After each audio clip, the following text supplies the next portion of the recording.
Released in 1997, Mario Kart 64 would ignite competition in living rooms around the world, with challenges being declared for bragging rights. For some players, this wasn't enough, and they would set out on a journey to rise above all other competitors. With the increasing popularity of the internet, they would determine who was the best, with two players rising to the challenge, in a rivalry that went around the world and further than anyone could have expected. This is their story.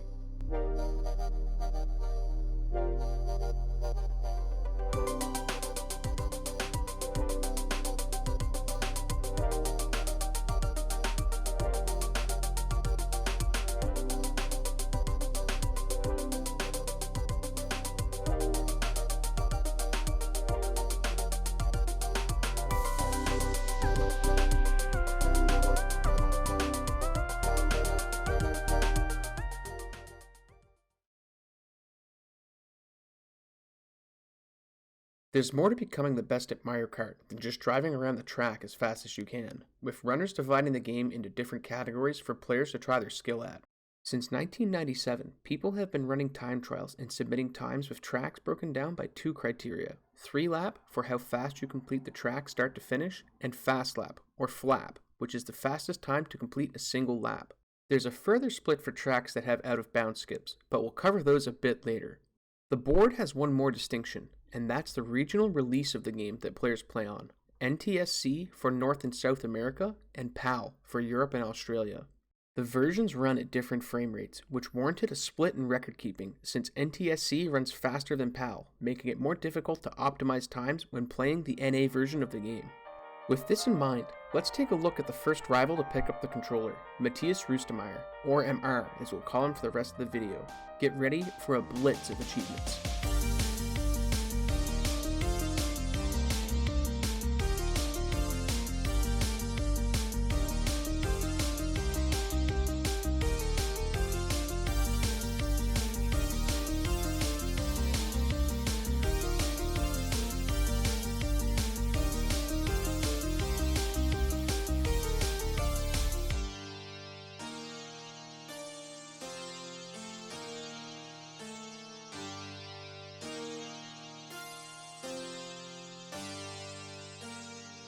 MR got interested in the game in 2008. After looking at times the early runners put up, he was amazed at their skill and was inspired to run shortcut and non-shortcut tracks. Before long, he would surpass the contemporary runners at the time, and due to the heavy reset rate of the shortcut trials, he began focusing exclusively on non-shortcut times. It would take just 14 months before he became the best player in Germany, earning the #1 spot in February of 2009, but there's another title he would gain this year. Within the Mario Kart 64 community, veterans from the old days set special time thresholds on each track that are referred to as God times. If you achieve a God time on all the tracks, you earn the rank of God for that category, and in October of 2009, after just 22 months, MR would achieve the rank of God. And yeah, it felt really nice to join a club of very well-known players and legends at tied first place. So yeah, that was a milestone for me and definitely very important. I mean, there's not really a whole lot of gods to begin with, so yeah, and especially when Matthias did it, it's almost one of those things where it becomes easier to do over time, almost like there's more resources now than there were in 2009. Yeah, it would have been pretty crazy back then, I imagine. Working through 2010, he'd gain another 20 spots on the leaderboard, entering the top 10, which makes this a great time to explain how the overall rankings work. It's not just having the greatest number of world records that makes you the best overall. There's an algorithm involved that factors in other stats to calculate an overall ranking. Your 3-lap times, flap times, average finish on tracks, and number of world records all factor into the algorithm that determines your score when placing you in the overall ranks. And as we'll see later, knowledge of this formula can be used to work out a path to overcoming hurdles on the leaderboard.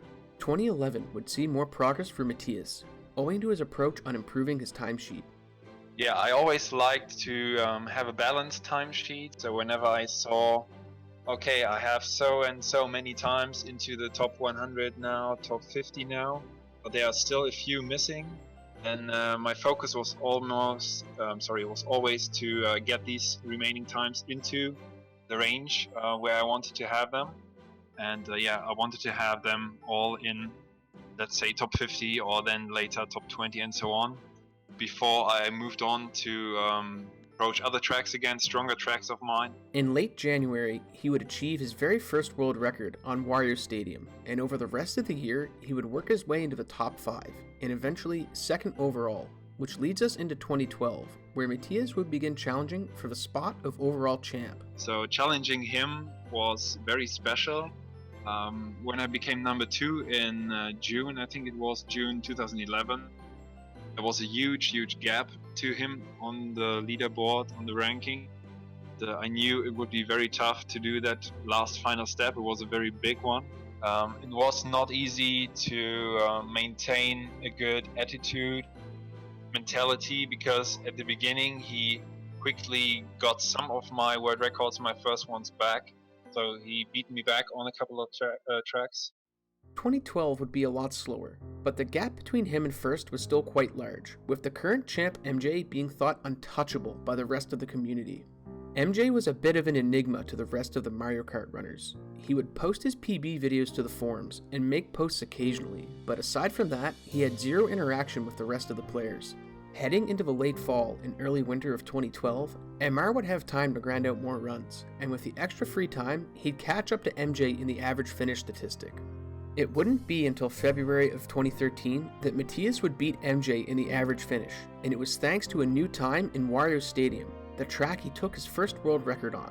It was around this time that William Lacey, a top 10 player with community roots from the 90s, would run a calculation with the ranking formula and tell Matthias what track he needed to improve on in order to take the championship spot from MJ.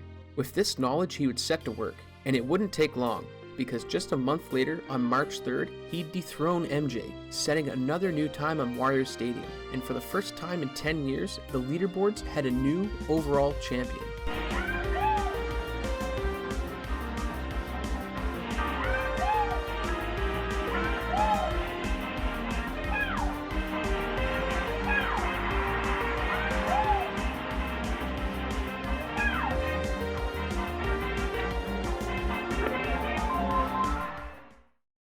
At the moment, I achieved the decisive world record to overtake MJ, the number 1, on Wario Stadium Fast Lap. It was a roller coaster of emotions going through my head for a few seconds. Yeah, I was so overwhelmed that I forgot to even finish the run. So I think for the community, it was a big changer. MJ was a champion for like almost 10 years, I think. And that's also the power of Matthias. And I think people were ready to see a new champion. Yeah, MJ was super dominant. Like, no one was just really mashing him in non-shortcut back then. And he still has times that are crazy. Like, he has tons of wins on me still that he drove 10 years ago. So he was definitely ahead of his time for sure. This accomplishment was astounding in and of itself, but it also laid the foundation for another achievement Matthias would strive for throughout his career. He overtook MJ in March with a total of 12 world records. Between then and December, he would gain 18 more, putting him at 30 out of 32. A full sweep had never been achieved by anyone. Would Matthias be the first to do it?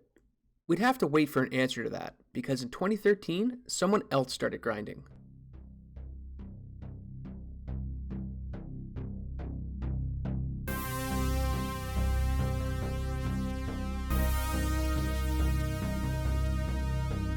While Matthias was enjoying his achievement and working towards completing his world record sweep, another player picked up the controller, Daniel Burbank. Dan played Mario Kart 64 as a kid in 1997 and was amazed by the times players would post in magazines like Nintendo Power. In January of 2013, he popped his kart in the N64 and started playing the game. When he beat his old times on Luigi Raceway, he decided to look up records online and found MarioKart64.com. I remember, every once in a while, every few years, I would play Luigi Raceway to try to beat my times. I'm a very competitive person by nature. So I remember I had like a 148 at first, and I beat it to a 146. And I felt like I could keep going and getting better. Yeah, so as soon as I found the Mario Kart 64 website, I was just blown away that there was a community for the game and that it was still active. I remember looking and seeing that the website had been last updated on January 24th of that year, and I was like, all right, I think this website is still happening. So like I went ahead and submitted times. Where it took Matthias 3 years to get his first world record, Dan would do it in just 10 months, getting his first on Frapp Snowland with a 3-lap record in the NTSC category. This wasn't an overall record, since Matthias still held the PAL time, but it was Dan's first top time in his career, and would ignite a war on the track, leading into 2014. 2014 wouldn't be a slow year for Dan. By April, he would achieve all 32 God times for NTSC, and just 1 month later, he would get his first overall record on May 31st, with a flap time of 32:09 on Frapp Snowland, beating MR's record. I think being able to be the best at something is just a really cool thing that most people never are able to say. So yeah, I would literally bring my console to like indoor percussion rehearsals, and like after practice was done or before practice would start, I would just bring my console and play in one of the like teacher rooms that had a TV in it, because I was just that much like I really wanted a world record. Dan taking the record was a shot across the bow for Matthias. Trying to close the sweep, he needed to take the record back from Dan before closing out the other 2 tracks. Surely I knew he was a very talented player, very good at analyzing tracks, because at that time he was a track specialist on Frapp Snowland. But of course, obviously I couldn't see that coming, what came in the next few years, and that he would be my biggest challenger in the future. Over the next 4 months, they would take turns upstaging each other on Frapp Snowland, and with each record, the NTSC time would come closer to the 32-second mark, with Dan getting a 32:01 on August 23rd. Would the next run be the first sub-32 on the track? And would Matthias or Dan be the one to get it? Matthias would answer that question. Almost. 6 days after Dan's record, he'd start doing attempts, setting up the conditions to run the flap on his second lap, and with some grit and determination, he'd set a new record on PAL with a 38:48, which after conversion was a 32 flat. It was during this war that Matthias would take the Donkey Kong Jungle Parkway 3-lap record, one that William Lacey had held for almost 11 years. It's Donkey Kong's Jungle Parkway because it's a high variance track with several precise jumps and tricks you have to do. Moo Farm is the only track in time trials where you have random obstacles.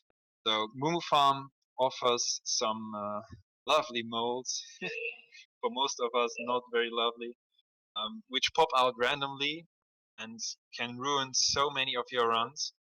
This left just the Moo Farm records on the table for Matthias to complete the sweep, but Dan had other plans. With the pressure on to block MR, Dan pushed for the Frapp Snowland sub-32 on NTSC. It wouldn't take him long either, because 3 days later, this happened.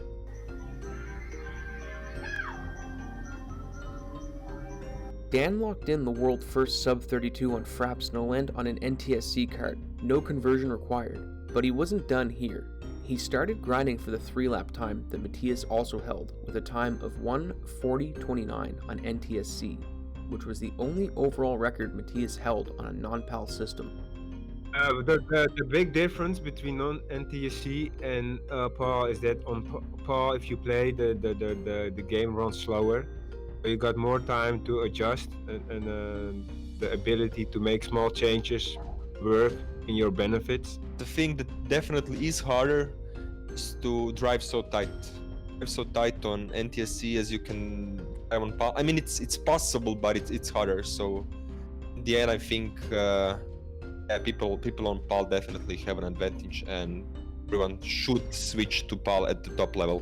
Dan's chance would come on November 7th of 2014, hitting a massive PB and his first 3-lap world record with a time of 1:40:26, 0.03 of a second faster than Matthias. Unlike the flap battle they had, Matthias wouldn't let this stand for 6 days, or even a full day, because he'd strike back with a 2:00:55 on PAL, which clocked in at a 1:40:21 on NTSC after conversion.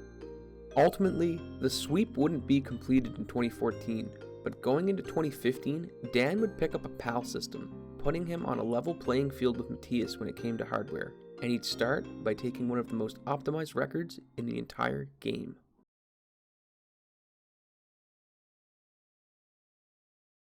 Now that Dan knew he could hang with the champ, he set his sights on the flap record Matthias held on Mario Raceway, which is one of the most difficult to improve in the game due to its short length and no RNG being present. In typical Dan fashion, he'd do it within 11 days of acquiring his PAL system when he tied the flap record with a 27.71. If you look at this record, it appears as though Dan is faster by 1/100th of a second, but unless the record is faster on both versions, it doesn't count as untied, meaning Dan's record, although faster on PAL, wasn't enough to break the tie on NTSC after conversion. Desperately trying to hang on to his record total so he could close out the sweep, Matthias would set to getting the Mario Raceway flap record back, and just 5 days later, he'd do something incredible. Attempts started off good, and early in the day, he would tie Dan's record on PAL, putting them dead even across the board. He didn't want the untie to be easy for Dan, and just a few runs later, he lowered the time again, getting a 27.70, which was enough to lower the NTSC time after conversion. Bit of a relief, yes, when I did hit the 27.7, because I untied our tie at 71, and also beat Luke Barnard's old 23.05 NTSC overall world record, so he played on the other system, which converted to the 72. So that tie was finally gone, and was always regarded as one of the strongest world records in the game. This battle for Mario Raceway would go on and off for the rest of the year, with Dan ultimately getting a 27.68 PAL time on March 18th. Through the summer and fall, Matthias would grind other tracks to try and cement his place in history, and he'd come close in November. Sitting at 30 out of 32, he had 2 records left to achieve, the Moo Moo Farm F-Lap and the Mario Raceway F-Lap, 2 of the hardest tracks in the game for runners. We'll get to Moo Moo Farm in a bit, because Matthias focused on Mario Raceway first, tying Dan's 27.68 on November 20th, bringing him to 31 of 32 for the first time ever. But the community had other plans. I think Zoran started that like a forum thread about trying to stop Matthias and from getting the 1.0 average finish, which just essentially being ranked number 1 on every single track.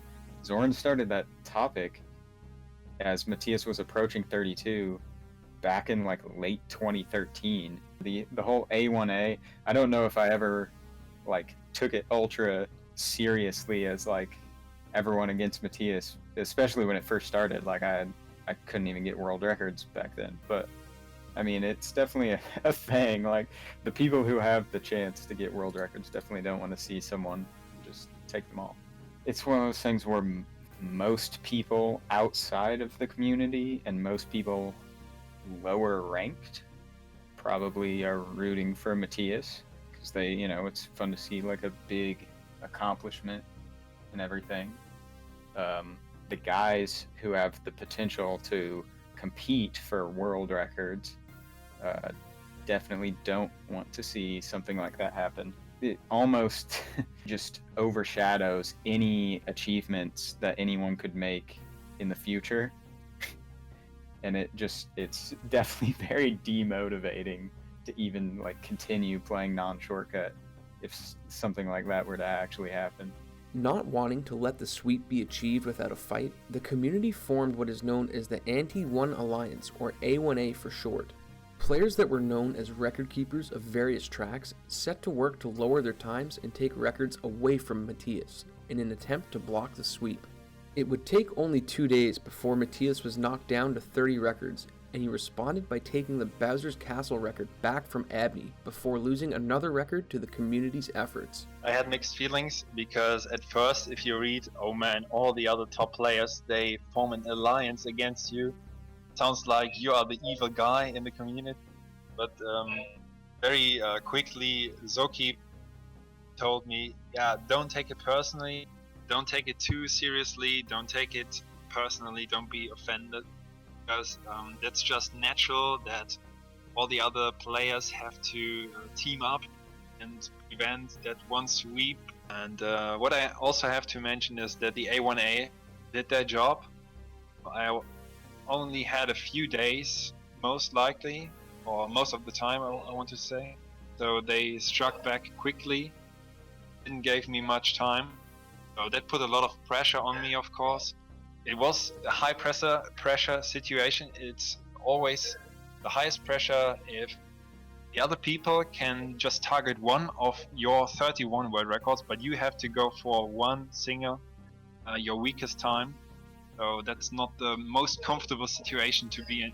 Since he lives in Germany, Matthias would wake up to discover the new records set by the Americans, which put a lot of pressure on him to perform on more than one track each day to hang on to his lead. Nerves during runs became an issue for him, and with the loss of the Donkey Kong Jungle Parkway F-lap record, a shadow began to hang over him.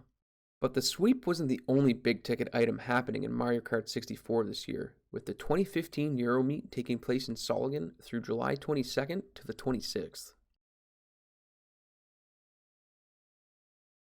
Euromeets are once-a-year meetups with multiple race events being ran to challenge attendees aside from pure time trial grinds. For 2015, the main competitive categories were as follows: Time Trial 1 Try, 2-player Grand Prix Shortcut, 2-player Grand Prix Non-Shortcut, Last Man Standing, and the 4-player Versus Mode.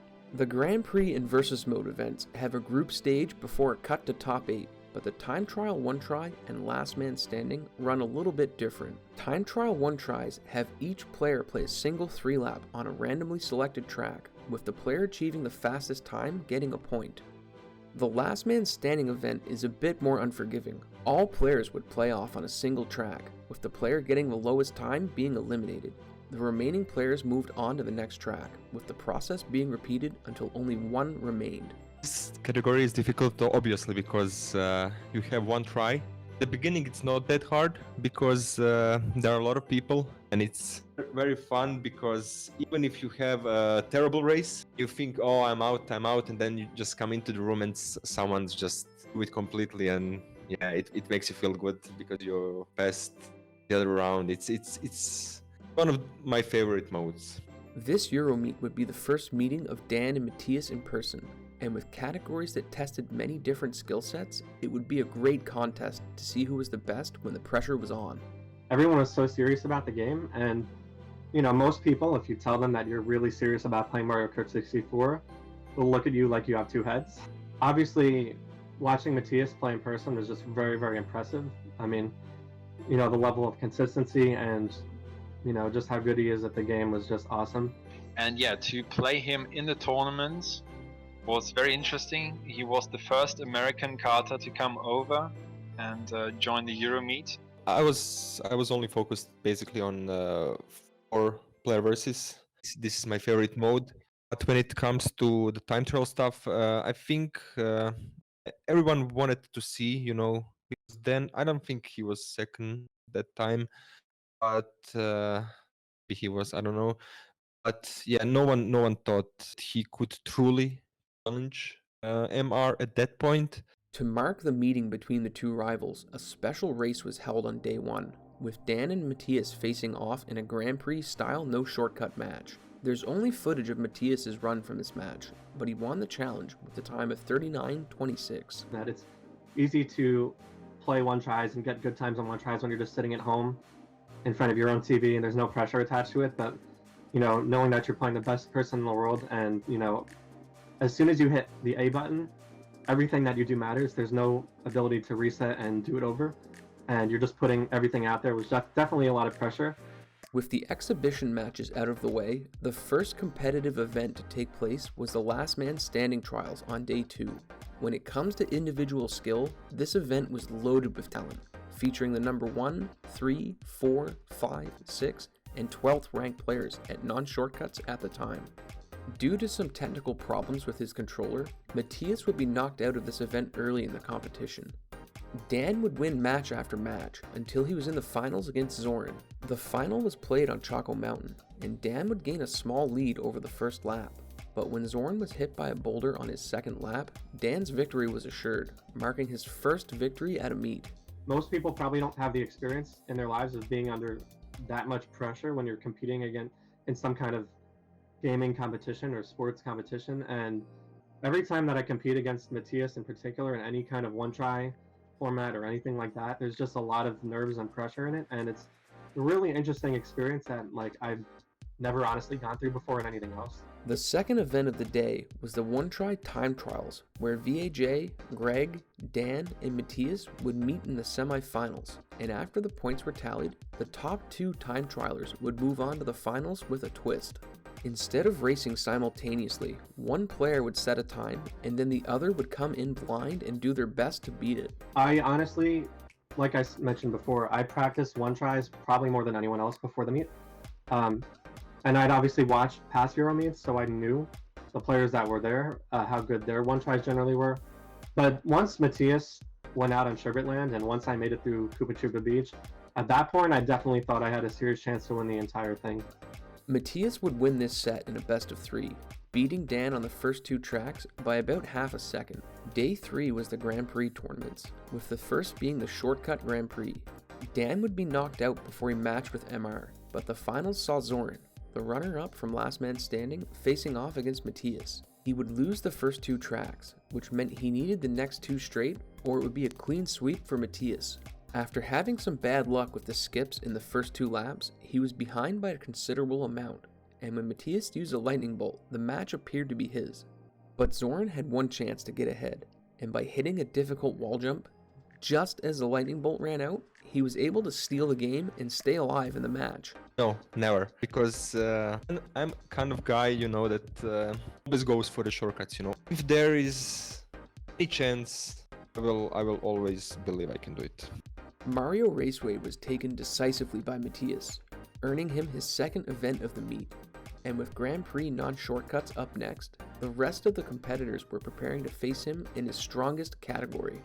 Dan and Matthias would meet in the group stages, and both advanced to the quarters, where Dan would lose to VAJ, with Matthias moving on to the finals to face Zoran in another showdown, which he'd win to close out Day 3. Day 4 had the most chaotic and fun of all the events, the 4-player Grand Prix with shortcuts and without shortcuts.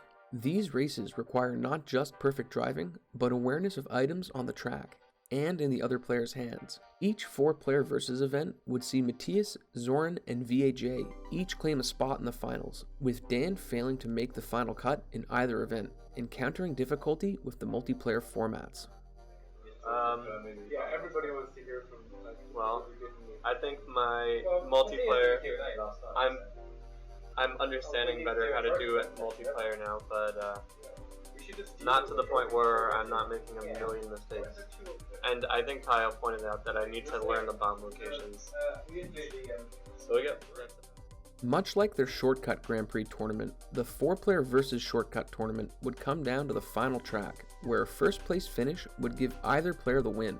Matthias would ultimately take it, but Zoran would get his revenge, finishing first in the non-shortcut 4-player versus Grand Prix. Over the entire event, Matthias won 4 of the sanctioned events, with Zoran winning 2, Dan taking Last Man Standing, and Matthias winning the exhibition match versus him and Dan. Their battles wouldn't end after the Euromeet, however. The Mario Raceway war mentioned earlier happened after the Euromeet, and Dan would take the Yoshi Valley 3-lap world record on September 15th, with Matthias taking it back the next day by over 0.2 of a second. 2015 was also the year Matthias would take the All Cup Skips world record for the first time ever, during practice for a live race against a former world record holder, Flippy. It was just under a second faster than the current record, and would only stand for a day before Abney took it back. Moving into 2016, some big things were on the horizon for Dan and Matthias, with Dan looking to put a number of tracks on his world record list so he could earn the number 2 spot from Beck Abney. Going into the 2015 Euromeet in Solingen, Dan would be ranked 6th overall for non-shortcut times, with Beck Abney holding the number 2 slot. Abney was well known for his shortcut times, as he had a stranglehold on that leaderboard, much like Matthias, holding 12 of 22 shortcut records, with 4 non-shortcut records and top 5 times on all other tracks. So just how good was Abney? Near the end of 2015, he was ranked 13th and took the number 2 spot over 3 months, becoming the second person to pass MJ. I mean, yeah, I guess I was kind of happy to be second, I guess. I didn't necessarily think about it as like beating MJ or something. Mostly because by then MJ was just totally inactive and not around at all. But I also just like I kind of flew into second place, so it didn't feel like a huge grind or anything. I guess so. I didn't think a whole lot of it, but that is kind of Matthias was still a mile ahead. Playing to his aggressive style, Dan would work on improving his timesheet on the tracks he felt most able to take record on. From January to July, he would improve his times across the board, grabbing a few more world record times along the way, and before August, he would take the second place spot from Abney, cementing his spot as Matthias's main rival. It was during July that Dan would set a 27.67 PAL flap on Mario Raceway, lowering the record by 1/100th of a second, which converted to a 23 flat for NTSC. Well, I was still focused on improving myself. Obviously, I'd seen that Abney had a lot of potential. I didn't really know how far he would go. I thought that I had more potential than him in non-shortcut. I think it was 13th that he was in September, and then he just blew by me in either October or November and went all the way to number 2. The biggest thing to happen this year was the war that happened on the Wario Stadium 3-lap track between Matthias and Dan that had the record come down an entire second. It started off 2016 as a 4:21.54. As the second longest 3-lap track in the game, it wasn't easy to grind, requiring physical and mental endurance. Between January 24th and 25th, Matthias would lower the record 4 times, going 3 in a row on the first day and once more the day after, taking it down 3.8 tenths of a second. Dan would come to Wario Stadium in the fall, after his Mario Raceway F-lap grind, and on September 26th, he'd set a new record of 4:21.11, just 0.05 of a second faster than Matthias. This wouldn't satisfy him though, so that same day, he'd keep grinding runs, and would break the 4:21 barrier, getting the first 420 with a 4:20.90. He'd come back a few days later and lower it once more on October 2nd, but October was also the month Matthias was putting serious effort into closing the sweep. Dan's Wario Stadium record wouldn't stand for long, with Matthias taking it the very next day by 0.05 of a second.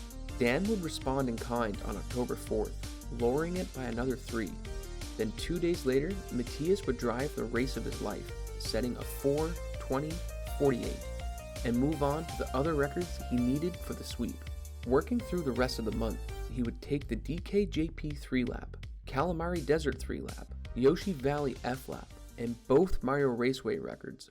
He was once again a single record away from the sweep, requiring only the Moo Moo Farm F-lap, a record he had yet to hold in his entire career. He would get a few attempts in, but not before William Lacey came in and took the DKJP 3-lap record back, knocking Matthias back down to 30 out of 32. I think the people who are a bit on the outside or not that much involved into the community wanted sweep to happen. This is the reason that A1A was created. It's not personal. It's not like people hated Matthias and we just wanna stop him from doing this. Kind of it's because 2 reasons, right? You never want to see someone just dominate completely. And the other reason was kind of it's fun to go against something like this, you know. Dan wouldn't attend the Euromeet this year, but the final results of the tournaments would see Matthias taking 5 of the competitive events and Zoran taking the 4-player versus mode Grand Prix, with Matthias finishing 3rd in that race. With 2017 on the horizon, there was another meet being planned on the American side of the pond, to take place 2 weeks after the Euromeet, the Virginia meet, and between these 2 events, some of the closest competitions ever would take place in Mario Kart history. 2017 had the Euromeet take place 2 weeks before the Virginia meet, and it would show just how dominant of a player Matthias truly was. The 4-player Grand Prix was a close match between him and Daniel Luntzer, with either player being in position to take the event going into Rainbow Road. Some unfortunate luck for Zoran gave Matthias the chance he needed to take first, giving him the win for this event. Matthias would sweep every competitive event at the Euromeet this year, the first person to do this ever, and with 2 weeks to the Virginia meet, you had the best player in Europe and the defending Virginia champ coming across the pond to attend. Dan would be eagerly awaiting the arrival of the pair on American soil. With home field advantage, he had his own goals and aspirations. I wouldn't say I was anxious about playing Matthias. Honestly, I love playing versus mode, and not having 3 people to just play kart with all the time means that you never really get to play versus mode. The time Dan traveled to Euromeets, he never made top 4 in any of the multiplayer events, with his only win coming in the last man standing in 2015. With so many personal goals and feelings coming into this meet, it was shaping up to be the event of the decade for Mario Kart 64. And with 30 of the biggest names in attendance, the Tournament of the Gods was about to begin. The VA ran only one format, the 4-player versus mode, and had a play-in stage of 4-man pods before cutting to the top 16. The finalists from the previous year received byes to the top 16 group stage, which meant the 24 players in attendance were fighting for 12 spots during play-ins. With 6 different countries represented at this event, the play-ins would start. Matthias would end up in the opening pod, along with Andrew Weatherton, the host of the Virginia meet. He would open up in world-class fashion, taking first place in the first 4 races of the Mushroom Cup, with attendees starting to joke he was going to sweep the pod with a perfect 48-point round. Matthias only had a few races where he didn't finish first, ending the pod with 41 points, just 7 short of a perfect round. Yes, because Zoran in general is always able to take down Matthias from just a few cups, so it would surprise me if Matthias would get them all. He's strong, he can get a lot, but not all. I won't see it happening if Zoran is around, and even with Abney. When it comes to the competition I've seen in Virginia, I won't see it happening. He's gonna take them all. I guess it wouldn't have completely shocked me if Matthias pulled a 48 in one of the play-in rounds, but yeah, it's pretty insane to like not drop a single place, you know? I think that kind of scared people. It's like, okay, this guy, he cannot be stopped. He's just winning race after race after race. Watching closely as this pod took place was Dan, scoping out the competition and wanting to show his improvements at the live 4-player format, and he wouldn't wait long because he was up next. His race on KTB highlights his personal growth perfectly. Going into the final lap of the race, he used a trick that makes the game think he's in last place while crossing the finish line to grab a lightning bolt while still being in second. Dan wasn't letting anything hold him back this time. I think Dan was probably prepping pretty hard for Virginia. I don't know if he was in 2017 as much as even the later years. But like, yeah, with me, Matthias, Zoran, everyone being there, he was definitely trying to do his best. The last step, Dan needs to do to become very best at this mode, or be equal to the very best at this mode. I think it's not his driving, it's not his knowledge, it's just basically something outside kart. It's like something which you need in every sport. It was good, it was decent, but not at the top level as Matthias or Zoran, and even Abney. As far as I have seen Abney playing for the first time, serious competition. I think Dan can do better, but he's struggling with pressure. It's like he can't handle pressure really well. He'd finish his pod in first place with a total of 35 points, and looking at his demeanor, he was right at home, sitting back comfortably with the other players on the edge of their seats. Dan's next pod had him just outside first place most of the run, with Weatherton having a 1-point lead over him and Kyle Begley. Going into Chaco Mountain, it was anyone's race, but Dan took first, which gave him an edge heading into the final track, Mario Raceway. Being one of the shortest tracks in the game, a mistake or RNG could steal this match for anyone. The only thing Dan needed to do was finish better than third to take first in the pod. Unfortunately, due to some red shells and a lightning bolt, Dan would finish this race in third, giving him a tie for second with Weatherton, and 66 points overall. Matthias' second pod had him face off with some stiff competition from JT, who had extensive experience with the live VA format. JT would take an early lead, with Matthias tying him for first after Rainbow Road. From here, Matthias would gain a 2-point lead, which he would maintain all the way to the last race on Mario Raceway. A red shell, followed by a lightning bolt on lap 2, would put JT in fourth, which left Matthias enough room to almost claim first, if it wasn't for a last-second shell from Brian Ray. This left Matthias with 79 overall points coming out of the play-ins, giving him first by 12. Dan was tied with Kyle Begley for third with 66 points, which was decided with a 2 out of 3 tiebreaker that Dan lost, leaving us with a top 16 that looked like this.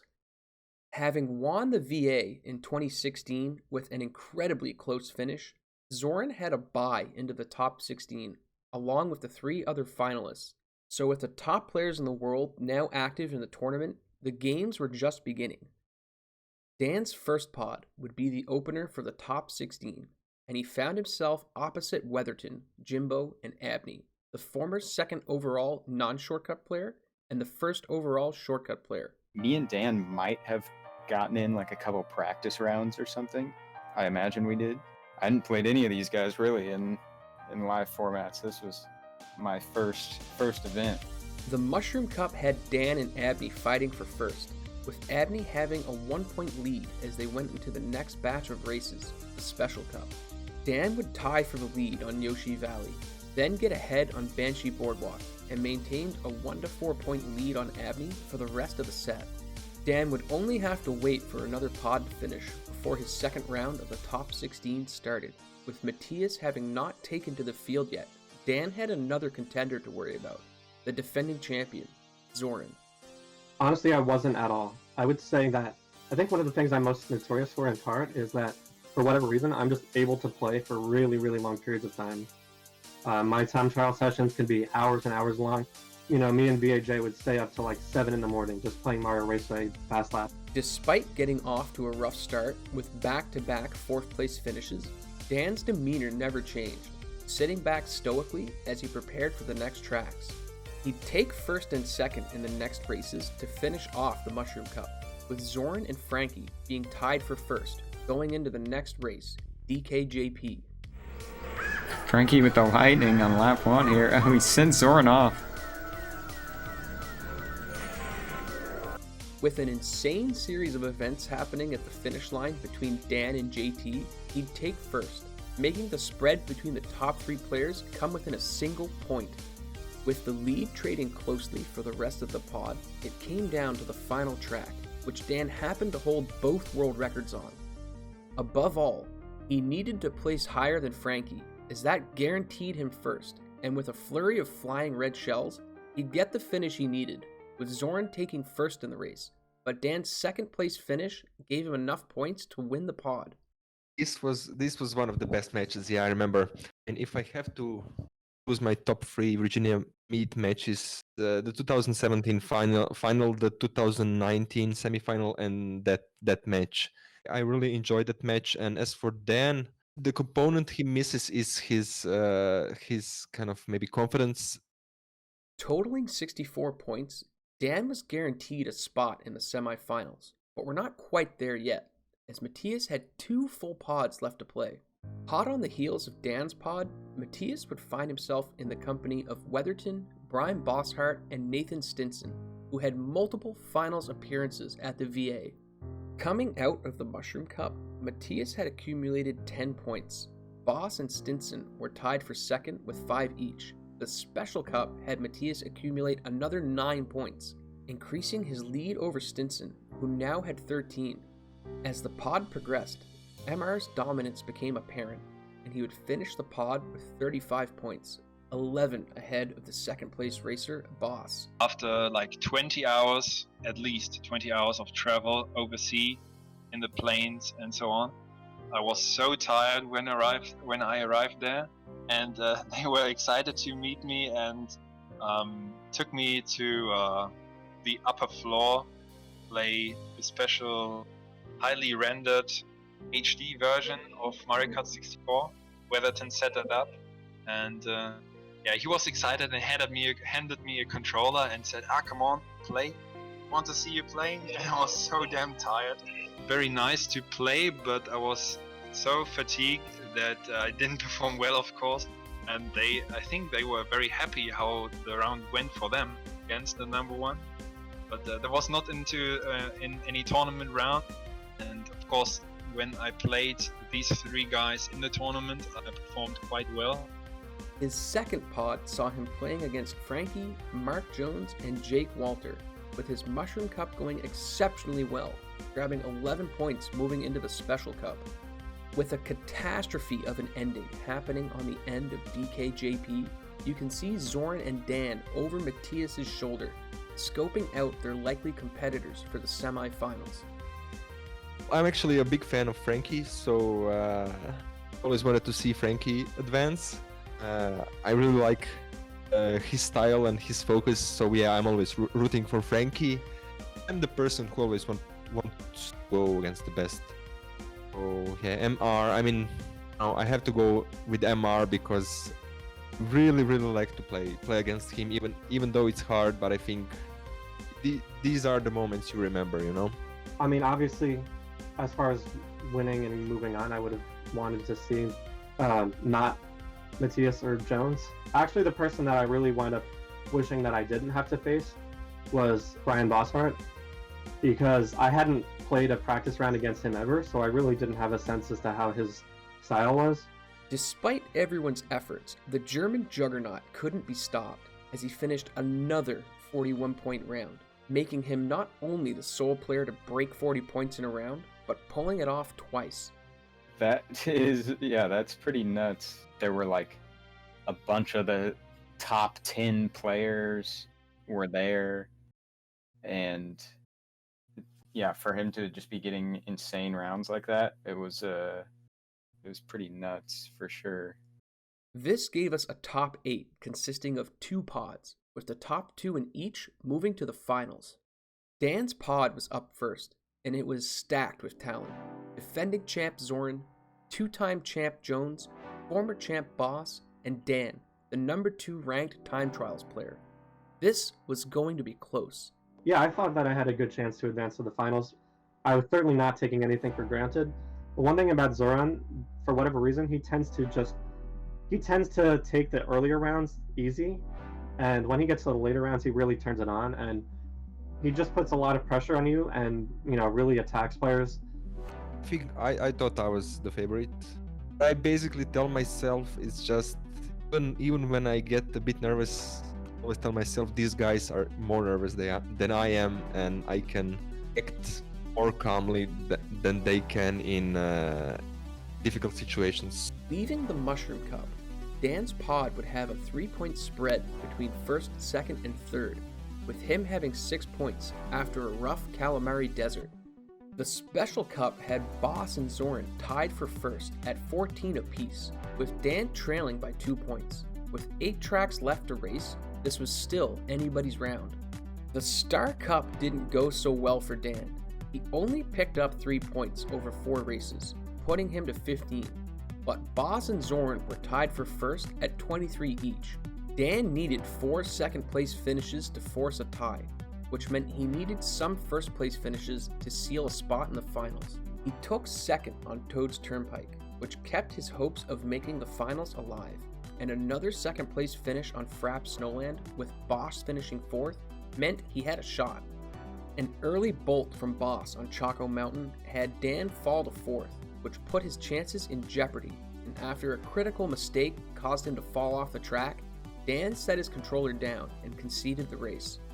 Zoran would close this pod out with 35 points, and despite Dan's performance, the commentators noted that with the amount of talent present at the meet, this easily could have been a finals pod in any other year. Yeah, I can't say that I'll ever really be happy with my performance unless I win, just because, like I said, I'm a really competitive guy.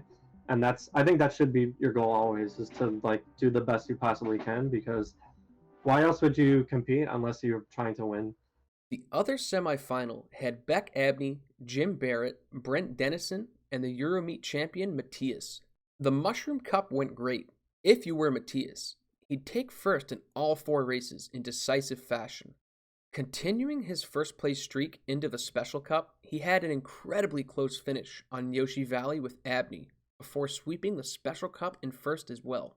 He wouldn't finish a race lower than first before Wario Stadium, the 9th race of the pod, finishing second to Abney. I feel like I probably was expecting Matthias to be the contender for sure. I almost feel like I was expecting me to not be as close to the other guys. Like I was barely getting by with the 2 other guys that I was playing with. So after Matthias took Mushroom Cup, I feel like it was one of those situations where it was just like, all right, well, let's just let Matthias do whatever, and now it's kind of a 3-person battle. It was clear at this point that Matthias was moving on to the finals, which made the other players battle for second to see who was taking the other spot.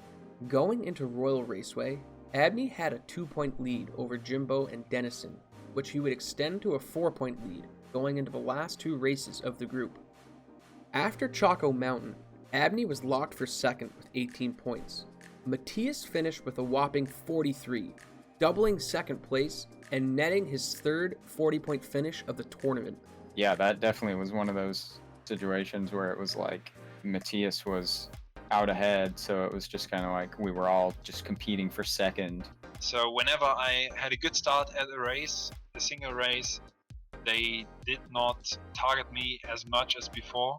Of course, that made it also easier for me to maintain a lead and get the good race over the finish line. So that's, I think, what helped me to achieve that 43-point round. But it's remarkable, I have to say, about my own performance, what I not always do in this manner. It's remarkable that I only lost 5 points in 16 races.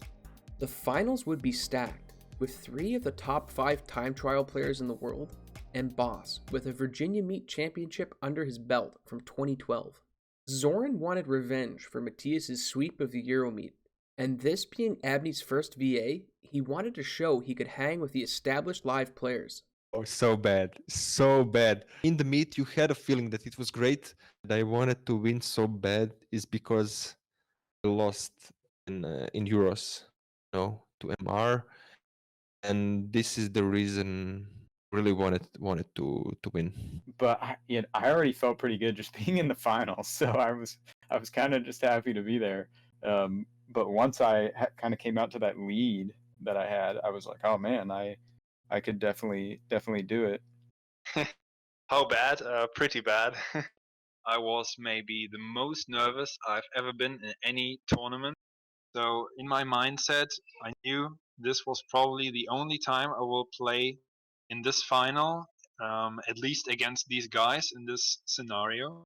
This final wouldn't be like the other groups, with every race being extremely close. Matthias would take 3rd, then 1st in the opening races, keeping him tied with Abney for 1st place in the early stages of the final. A missed ramp on Koopa Troopa Beach would cost him 1st place, knocking him down to 3rd and giving Abney the overall lead. So he's gonna have somebody trying to run down, but yeah, it looks like Matthias and Beck out in front. But Matthias completely misses the ramp. Beck gets through. Sneaks in. DKJP became a viewer favorite due to the jockeying players did before the big jump, but they would be disappointed this time, since the players opted for a bloodbath of shells and stars on the track instead. I'm sure I just kind of tried to get a good first item, and then after that point, I was probably just trying to outdrive, probably semi-aggressive jumps maybe. That's one where it's like if you get the lightning and you somehow pull out ahead, you can definitely front run DK Jungle Parkway like big time. A rough finish on Banshee Boardwalk had him finish in 3rd, with Rainbow Road being tight the entire way through, resulting in a finish where anyone could have taken 1st. Due to the cup order of this meet, the 2 longest tracks, Rainbow Road and Wario Stadium, were played back to back. Huge, grindy tracks where falling behind was almost certain to be a death sentence.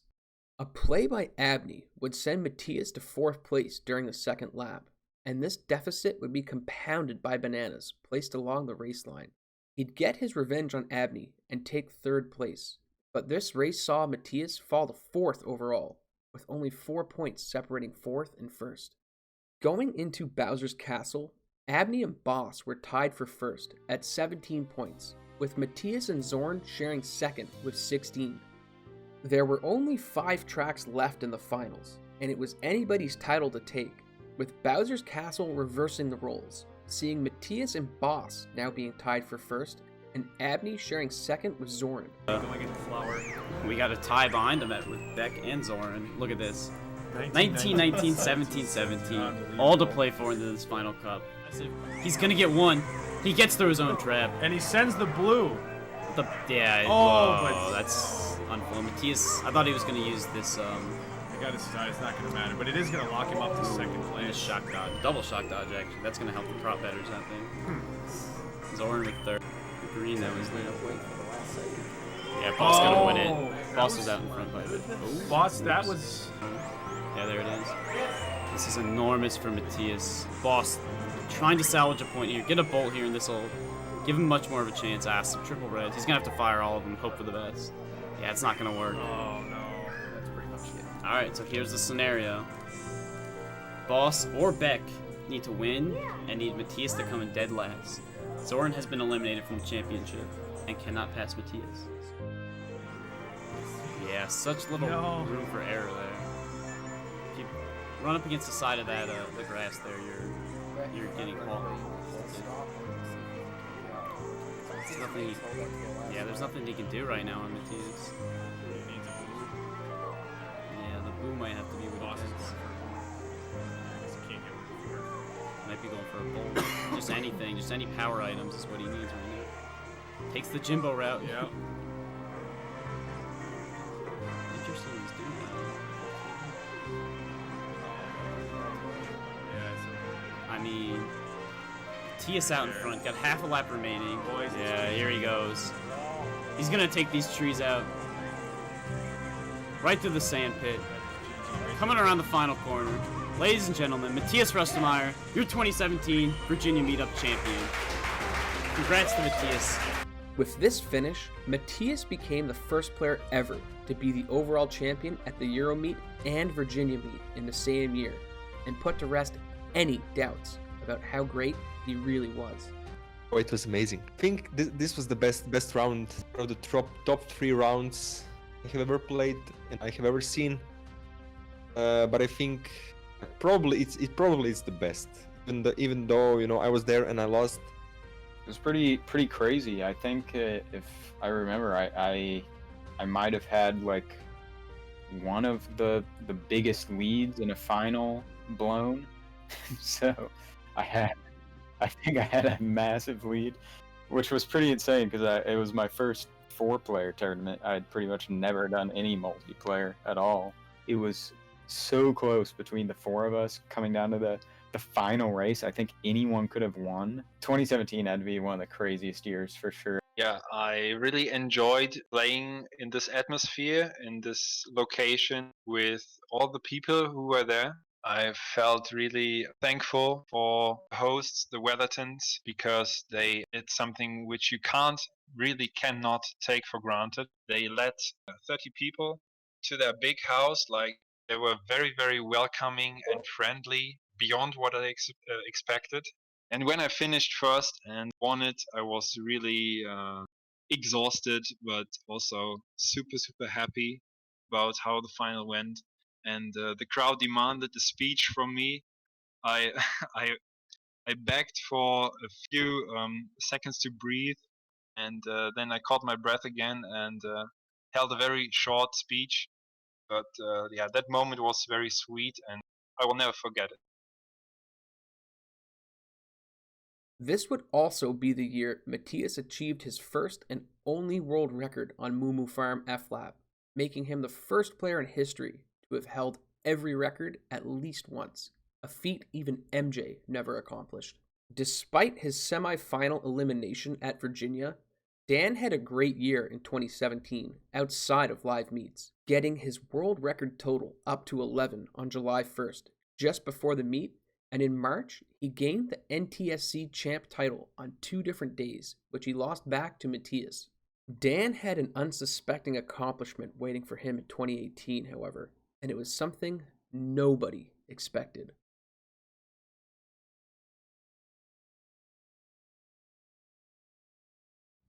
Going into 2018, Matthias would get his record total back to 22. Through January, he would earn 5 records, collecting them over the span of 14 days. Working meticulously, he'd slowly grind his way to 31 by March, needing only the DKJP 3-lap to complete the sweep. Dan wouldn't be idle while this was going on, setting a record on KTB on March 4th that saw him and Matthias trade it over the next 3 days, until finally, on the 7th, Matthias set 2 records, the KTB 3-lap and the Mario Raceway 3-lap. At one point, I played for 6 sessions to get a world record on Koopa Troopa Beach 3-lap, and Matthias fired up the stream on one of those days in March, and I think he got Mario Raceway Fast Lap first, but I don't really remember. I remember that he got the Koopa Troopa Beach 3-lap world record in something like 20 or 30 minutes, and for sure that was discouraging because it's like, okay, you know, I'm never going to beat this guy if he's this good that it takes me 6 sessions to do this, and it takes him 20 minutes. It's like just kind of crazy, honestly. Over the next week, Matthias would tie the Mario Raceway F-lap, a record which Dan had held for 2 years. And on the 15th, for record 31, he'd grabbed the Calamari Desert 3-lap, which Abney had lowered just 2 days prior, before Matthias broke it by over 1/10 of a second. This again left him with a single record to pick up, the DKJP 3-lap. This was one of the most challenging tracks for a number of reasons.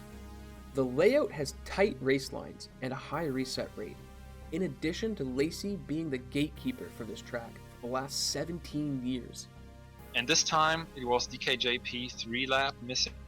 I was at the point to having been successful on all the tracks.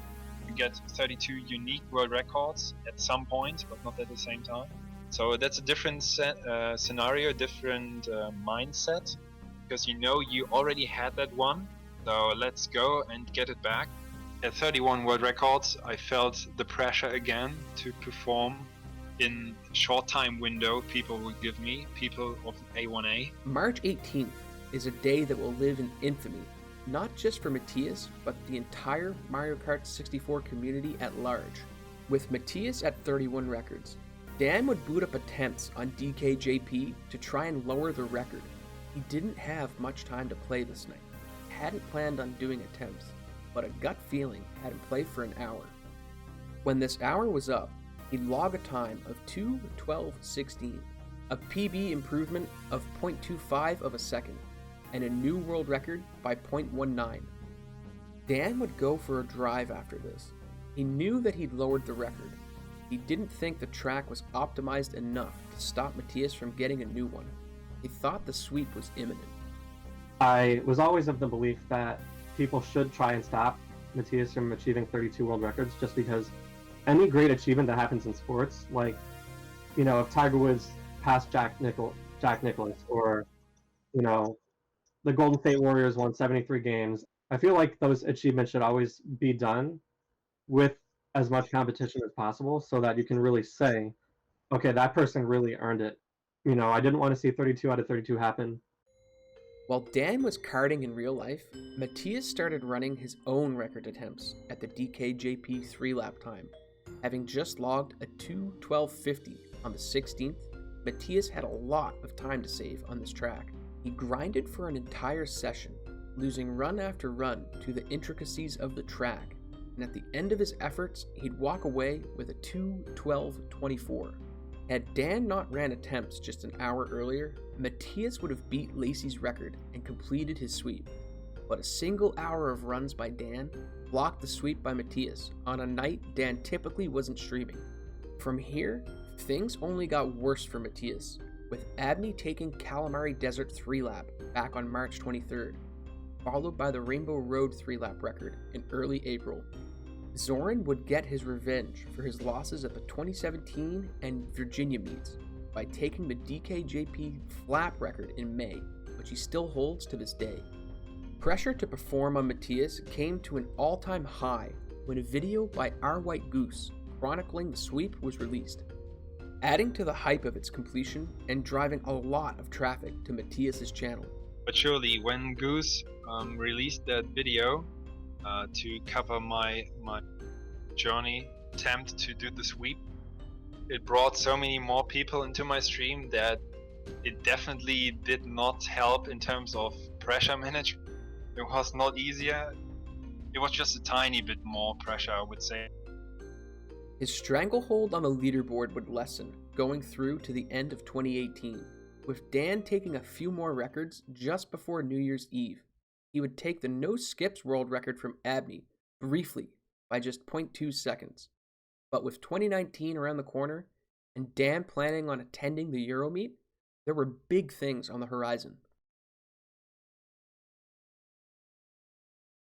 This year, the event was held in the Netherlands at a brand new esports arena, and with the top 2 players in attendance, it was sure to be an event for the ages.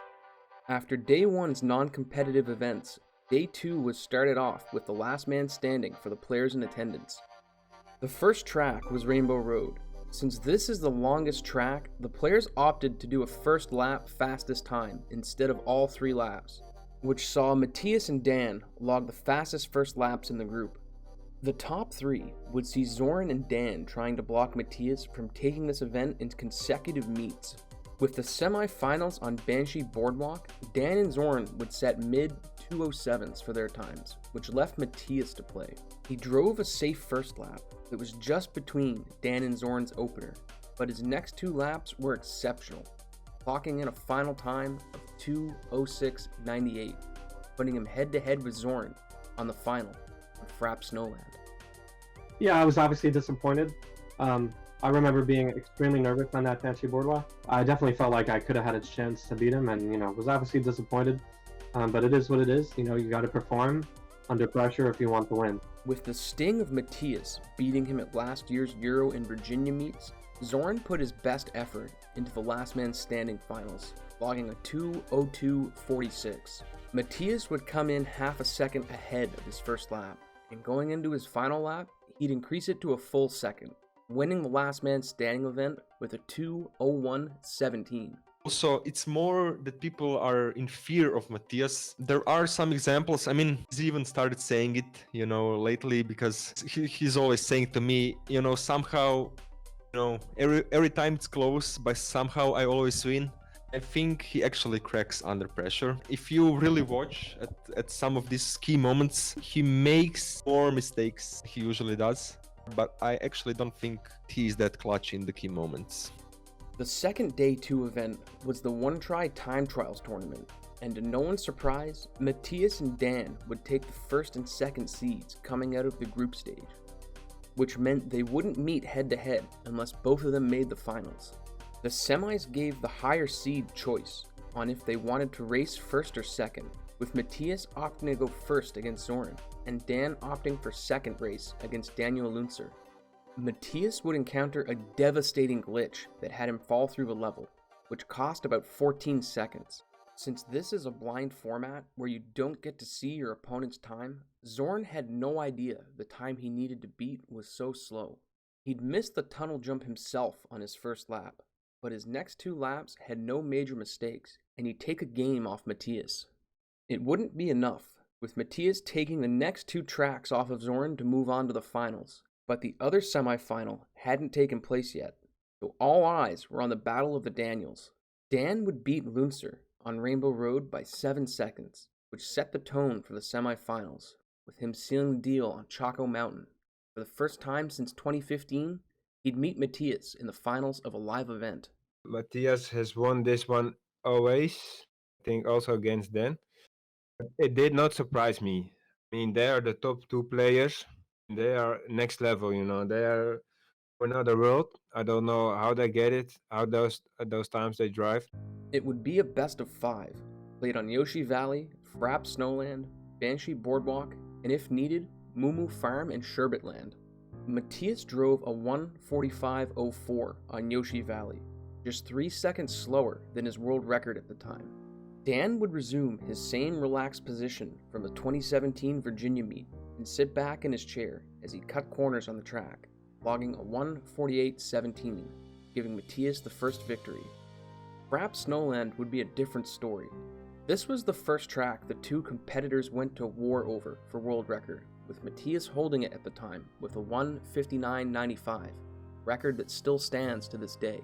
He'd set the bar at a 2:04.95, having not the best of first laps.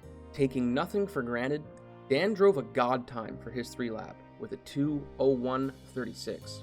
Tied at 1 apiece, they went into Banshee Boardwalk, another track Matthias held the world record on. This was Dan's chance to go up 2-1 on MR, and his mini turbos were tight. But disaster struck on lap 3. When Dan started his mini turbo on this section without rails, his thumb slipped, which caused him to overcorrect and slide off the track. I did an early mini turbo slide there, which can work because I'll do it for world record attempts on the track. You can do an early mini turbo there and be completely fine, but obviously if you get a really bad angle on that side, you risk going into the water. So yeah, my thumb slipped there. I wouldn't chalk that one up to nerves as much as I just made a mistake. The next track was Matthias's least favorite in the game, and one he had a perennial struggle with, Moo Moo Farm. But would this be enough for Dan to force the tie? He faced 3 very consistent laps from Matthias, all within 1/100th of a second of each other. If Dan wanted to win, he needed to pull out all the stops.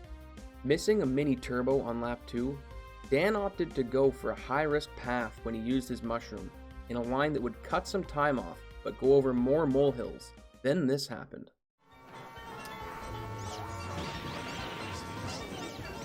There we go. I think that's it. And that's congratulations to Matthias. Yeah, well done. Once again, he's the 2030, the 2040, 2050, 2060, 2070, 2018, and now 2019 TT One Try Champion, Matthias Rüstemeyer. The collision with the mole gave Matthias his 7th straight title for the one-try time trials at the Euromeet. With 2 days closed out and 2 remaining, the 2-player Grand Prix awaited the competitors on the next day of play, and the players making the finals were no surprise to anyone. Dan would face Lunzer in the semis in a rematch of their Day 2 battle, but America's pride was too much for the second-place German. Matthias and his old friend Zoran would find themselves in each other's company, but today wasn't Zoran's day either, getting swept up by the German hurricane. The finals would be a best of 5 cups between Matthias and Dan, with the Star Cup being ran first. Matthias took first place in the opening tracks, and with a 3rd place finish on Sherbetland, Dan conceded before the rest of the set. The Special Cup had Matthias fall victim to a banana Dan set in lap 2 that caused him to fall off the track, giving Dan the edge to take the win. Going for the corner jump in Yoshi Valley, Matthias would be body blocked by Wario and knocked off, creating a deficit he couldn't overcome, giving Dan the win and Matthias running 2nd place finishes in this cup. After being in first place on Banshee Boardwalk for 2.5 laps, a lightning bolt from Dan caused him to slide off the track, giving Dan room to grab first place and putting Matthias in 3rd. Dan took the overall win for this cup, split the series 1 apiece. Good timing. Oh, continue. It's not over yet. Continue. Okay. This looks good for Dan, for the winning lead. The Mushroom Cup was up next, where Dan would take the first 2 tracks, but a failed jump on KTB allowed Matthias into the set. She'd used to force a tiebreaker by winning Calamari Desert next. Well, I was not happy because I felt like I should have won the cup on Koopa Troopa Beach. For whatever reason, probably nerves and pressure, and just because I guess I choked, which is what it is. I have a habit of not making the tunnel jump on Koopa Troopa Beach in pressure moments. Yeah, compared to other mistakes on such a high level, missing the tunnel jump on Koopa Troopa Beach is a crucial and very, very big mistake.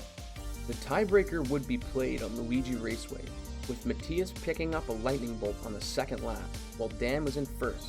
The writing was on the wall at this point. Matthias just had to wait for the opportune time to use the bolt. As soon as Matthias got that lightning bolt, It was basically GG for that track. I really gave away that cup on Koopa Troopa Beach, and by Luigi Raceway, once he picked up that lightning bolt, it was over. The next cup to be played was Flower. With Dan in a must-win situation, the pressure was on now. Matthias would take first, with Dan in a close second on Toad's Turnpike. Early in the first lap on Frapp Snowland, Dan would snipe Matthias with a shell and pile on with more items, dropping him all the way to 6th. But by the end of the first lap, he recovered the lead and would hold on to it to the end. This meant that Dan needed to finish first on Choco Mountain, and Matthias wouldn't make it easy for him, squeezing Dan with his items to force a play. Getting hit by his own shell in the home stretch, Dan would come in second for his 3rd race in a row, meaning he needed first on Mario Raceway and for Matthias to finish lower than 4th. Despite his best efforts, a clean race by Matthias would seal the deal, with Dan standing for the handshake before he even crossed the finish line. So a sweep would have been the expected result, but it wasn't that unlikely for it to be a different result. It was very unlikely that he wouldn't win though. This put Matthias undefeated at any of the competitive events going into the final day's 4-player Grand Prix, but he had a huge target on his back. With Zoran still hungry for the Euromeet and Virginia Meet finishes in 2017, and Dan looking to make the finals after his loss in the 2017 semis at VA. The 4-player versus started off with a long group stage, with the final point tally having Zoran in first, Dan in second, and Matthias in third. Some group stages, if I feel confident to reach the top 8, I just play a bit more relaxed and I try out some things I would not try in a final, just to see if it works out, if it's a very silly decision, or if I can take advantage of that, how other players react to some tactical plays, something like that. Zoran was in a semi-final with Luncer, VAJ, and KVD, with Matthias and Dan sharing the other final with Christoph and Arends. They actually should be very good to make it to the finals. Effectively 0, because all 3 players are both a lot faster and have a lot more experience with the Mario Kart 64 multiplayer meta. So I knew that I was gonna get eliminated pretty much. Of course, you always try your best. As you have probably figured out now, I'm always confident when it comes to 4-player versus mode. So yeah, I thought at that point also that I was the favorite. Zoran's pod played first, with him and Daniel Luncer moving on and awaiting the top 2 from the other pod. Dan was the last hope America had of taking home the main event at the Euromeet, and it would be close throughout the entire semi-final. Matthias held a commanding lead throughout most of the pod, with Dan keeping pace in second. When the final points were tallied, Matthias moved on in first, with Dan in second. The final pod was set, with Germany and Croatia slated to face off against the lone American competitor. With the Mushroom Cup underway, Luncer would be in first, tallying 5 points after Moo Moo Farm, with Zoran just behind him.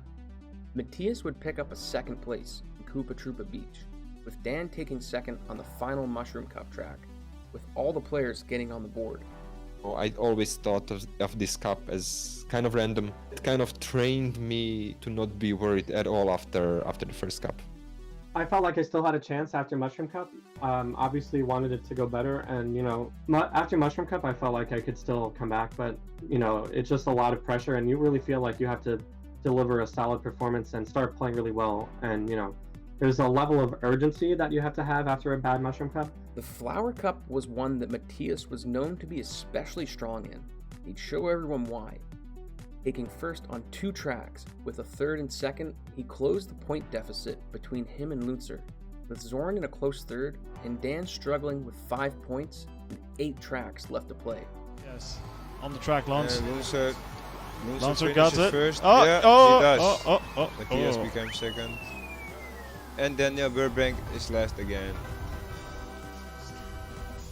Wario Stadium would be a bloodbath. With multiple lightning bolts in play, Matthias would get bullied into a 4th place finish, and Dan claims second. Frapp Snowland had 3 players finish within half a second of each other, with Dan getting his first number 1 finish of the event.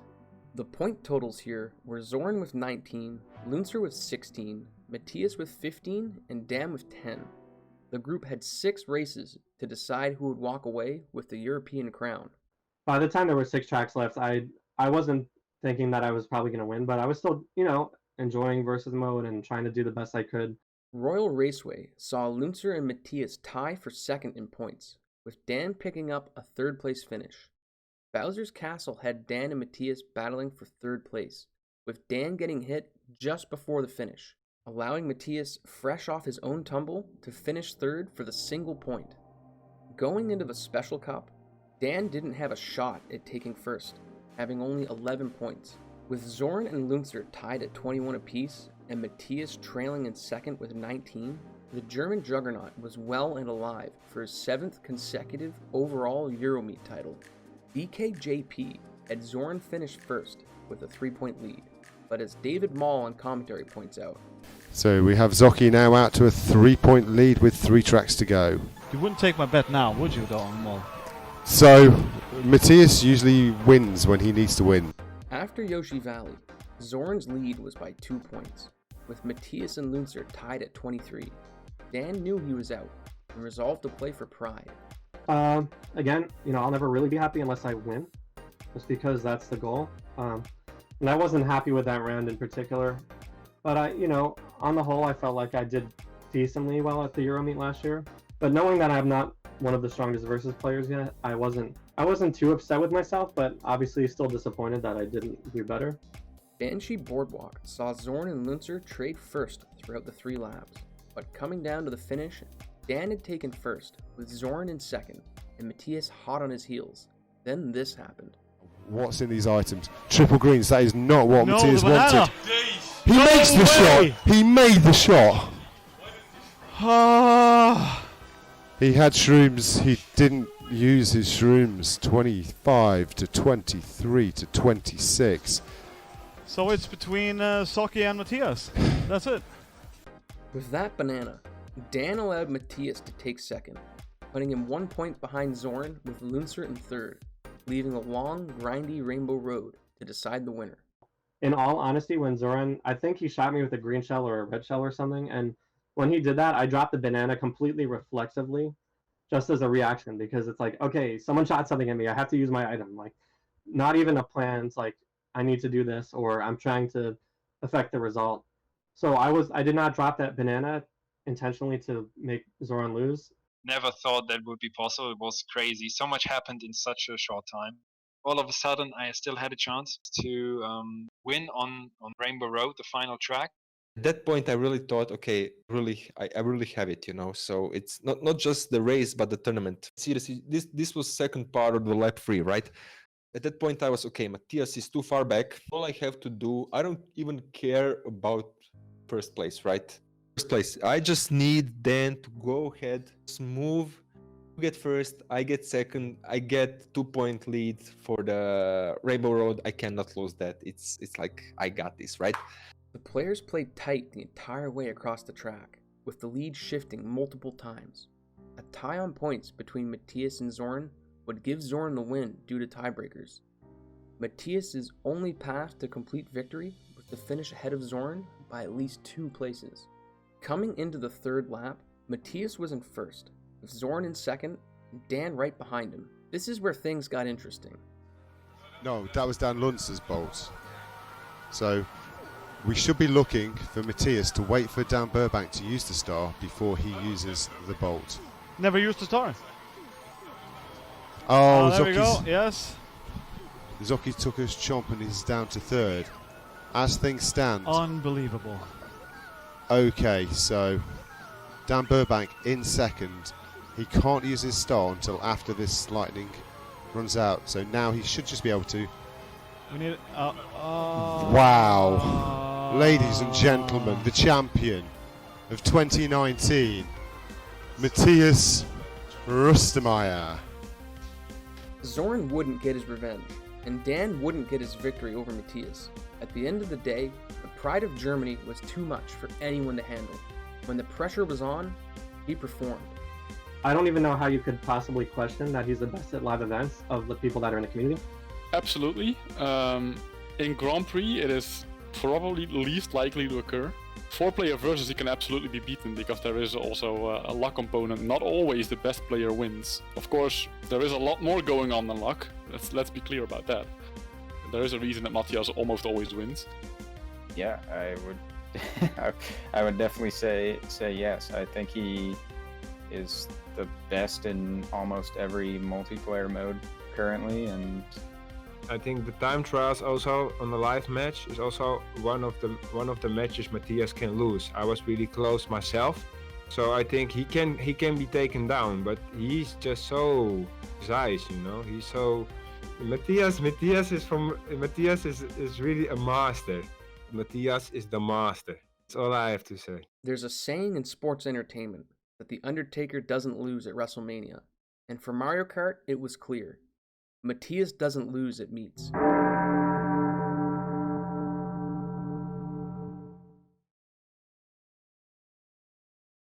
Leading into 2020, the popular organization Speed Gaming put on a one-try league for Mario Kart 64. Dan and Matthias would face off in the semifinals in a first of 3 sets, with each set being best of 5. Each set they played would go to Game 5, with Matthias taking the first 2. Dan would do his best, opting for high-risk strats on Moo Moo Farm to try and edge out victory. But it came down to the final track of the last set, Banshee Boardwalk. Down 2 sets and tied at 2 games apiece, Dan needed a win here to stay alive. Then this happened. extremely close. Who's it gonna be? They tie! They tie to the exact time. I can't believe it. An exact tie. He took the next track on Wario Stadium, but the final match on Sherbet Land was taken by Matthias, and from here, he'd go on to take the entire tournament, not dropping a single track to Jaden in the finals. Shortly after the One Try League finished, an NTSC No Skips tournament would be held by Speed Gaming. It ran a double elimination format, meaning that after 2 losses, you were out of the tournament. And with Dan taking a loss, he had his work cut out for him. He'd fight to earn his spot in the finals, where Matthias awaited him. But since he came from a loser's bracket, he needed to win 2 games in order to claim the title. He'd take Game 1 by 4 seconds, but Game 2 was another story, with Matthias taking the win by 8 seconds, giving him the title of champion. With the NTSC non-skips tournament and the outbreak of COVID-19, lots of speedrunners found time to stream attempts in early February into March. Mario Kart runners were no exception to this, and Dan would set to work on destroying the NTSC leaderboard, setting 24 records in a 3-week span.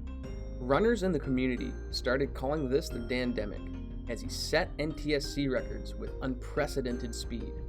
There was a 10-day streak where Dan set records each day, with one of those days seeing him set 6 records on 6 different tracks. You know, I'm a teacher. Normally I would be teaching full-time in school, and everything got canceled, like, basically right away. And so because I had all that free time, obviously I was going to spend it on kart and try to do as best I could to go on such a crazy run of records like I did. I mean, at one point I hit like 3 in one day, then 3 the next day, then 6 the next day, then 4 the next day, then 3 the next day. It was like a crazy streak.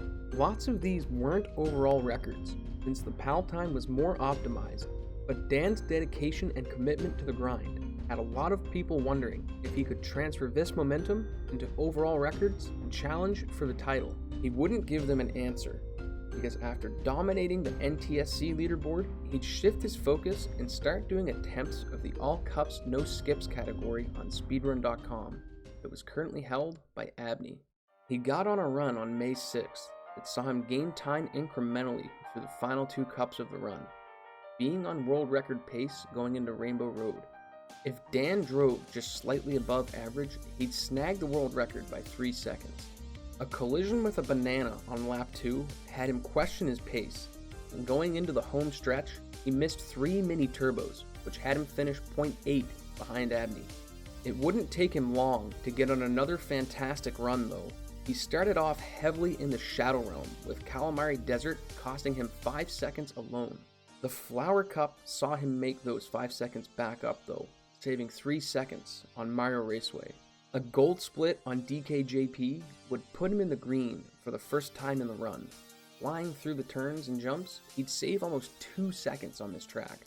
Yeah, I knew that I was on my best pace at that point. I think my DKJP split was a 29:11, I think. And I remember that it was, I think, better than Abney's best split at that point. So at that point, I was like, okay, I know I gotta be serious. I gotta stay focused. I gotta concentrate. And, I'm on my best pace. So if I just stay focused, if I don't get vaulted, that I could definitely clutch out world record. I just gotta do it. Dude, there it is. Yes! World record! Yes! Woo! Heck yeah! This was Dan's first time holding a non-time trial world record, and was his last major achievement before the most controversial event in Mario Kart 64 unfolded.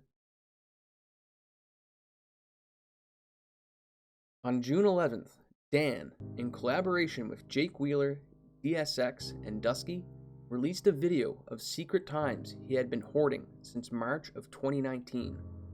Tired of setting a record to have Matthias beat it, Dan decided to set records off-stream and not submit them to the leaderboard, waiting for a time when he held enough records to become champ before releasing them.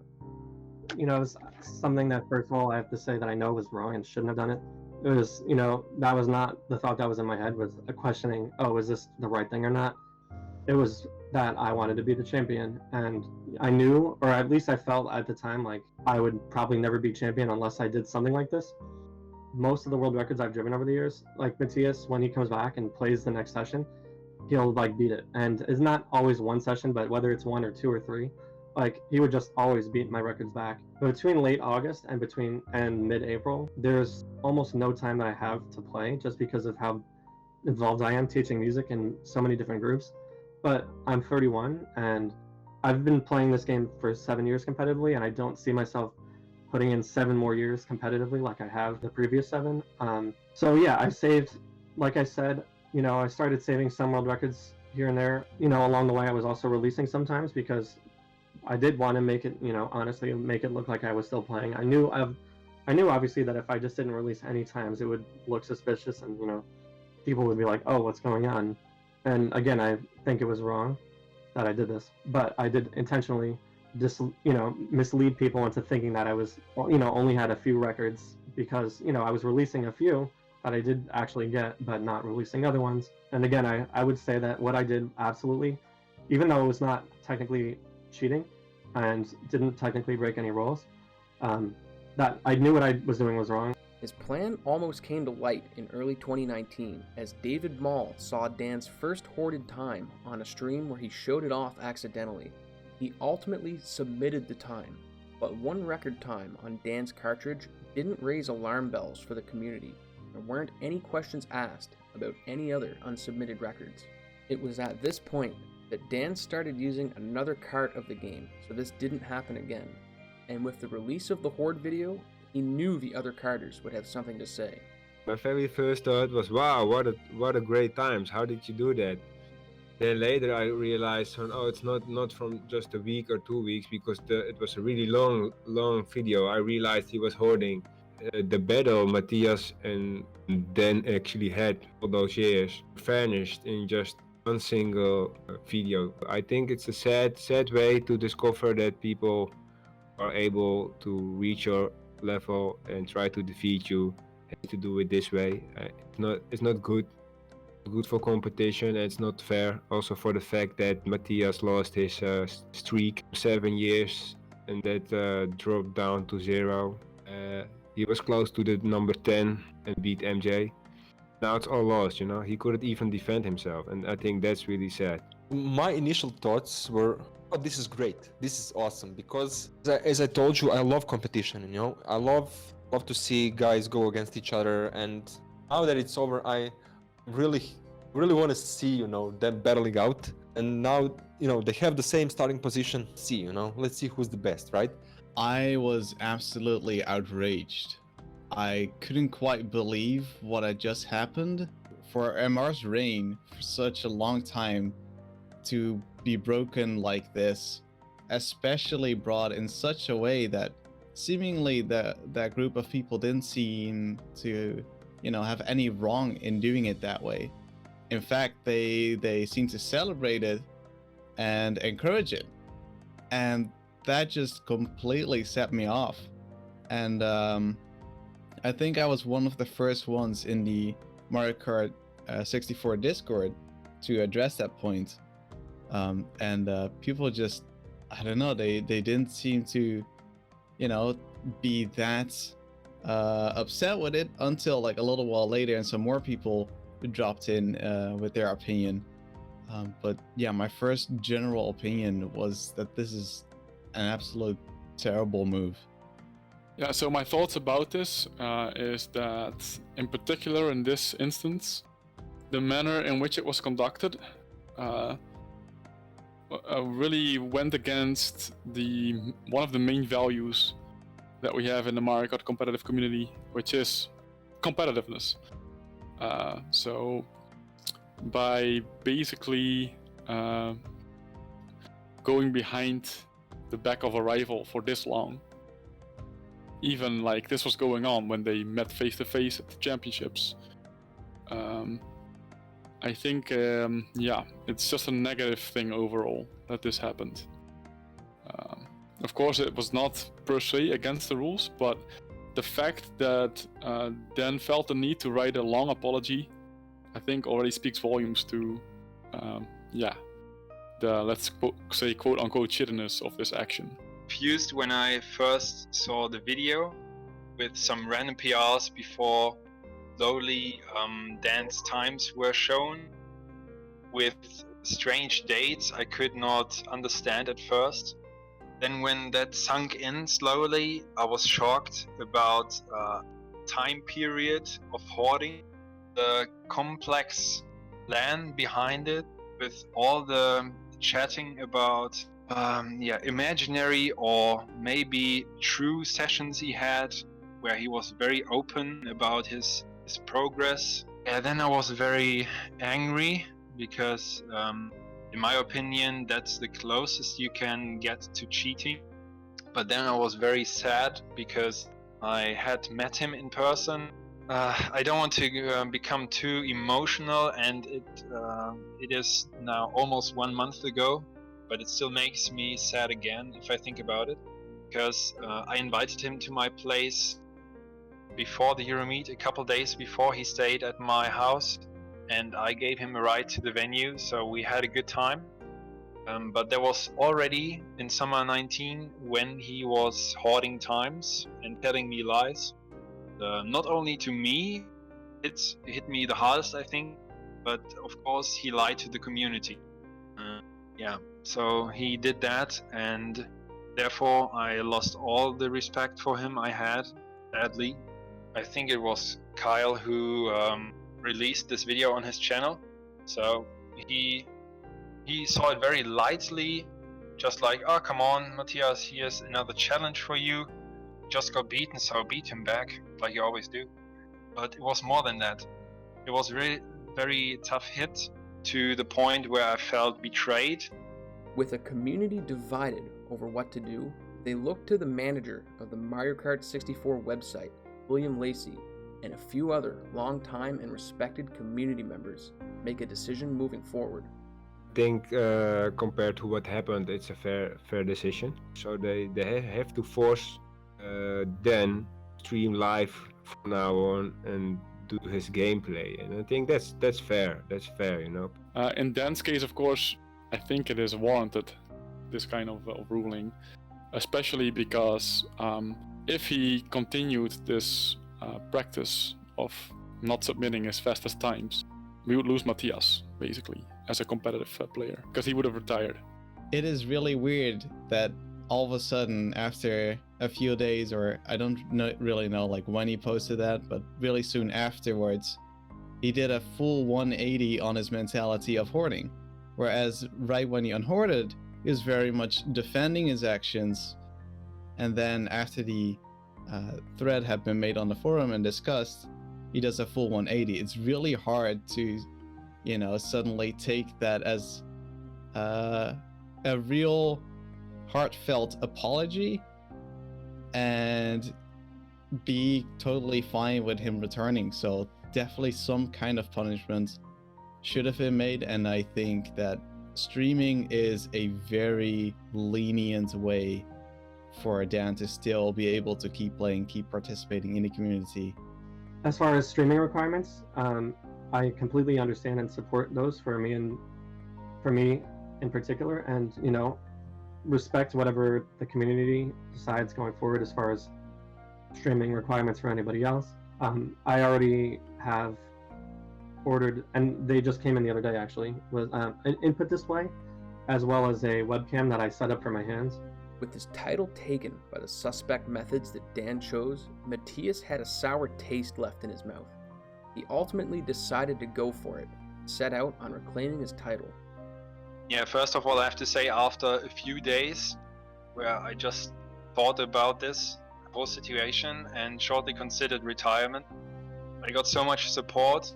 So many people were telling me, no, please don't stop, don't let him stay at number one this way. We want you back at number one, the true number one. So that gave me a lot of support, which I needed. And beside that, what gave me the mental strength again to enjoy the game again, or at least to go back to competitive play, was this requirement which was put on Dan. He wouldn't need a year and a half to claim the title as Dan had. Looking at the player ranking formula, he calculated which tracks he needed to take in order to facilitate a return to number one.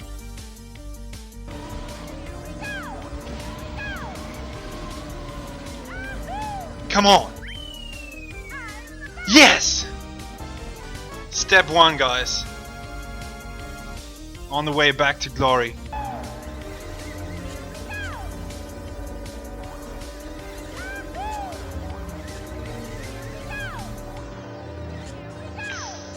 What's the time? Yes! One more! One more! 26 closer.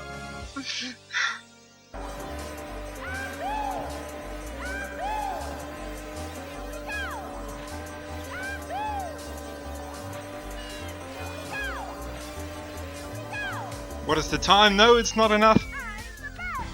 It's the 19. It is the world record. But I'm still number 2, can you believe it?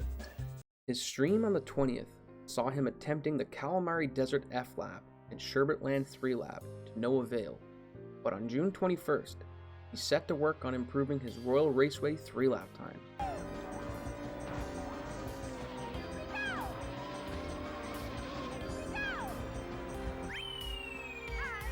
Yes! Dan is a chump. Back to number 1.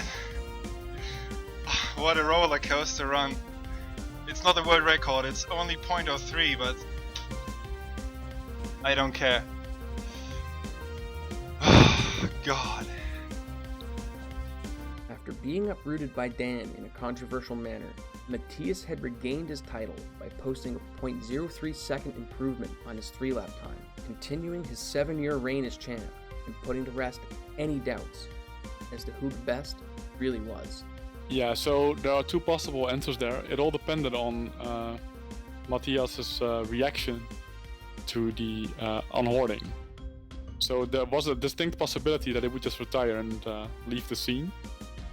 Of course, I think the community response being as it was, and also Dan's response being as it was, it created circumstances in which he wanted to compete and get the title back. So I was expecting him to take it back relatively quickly, and he did, much to his credit. Yeah.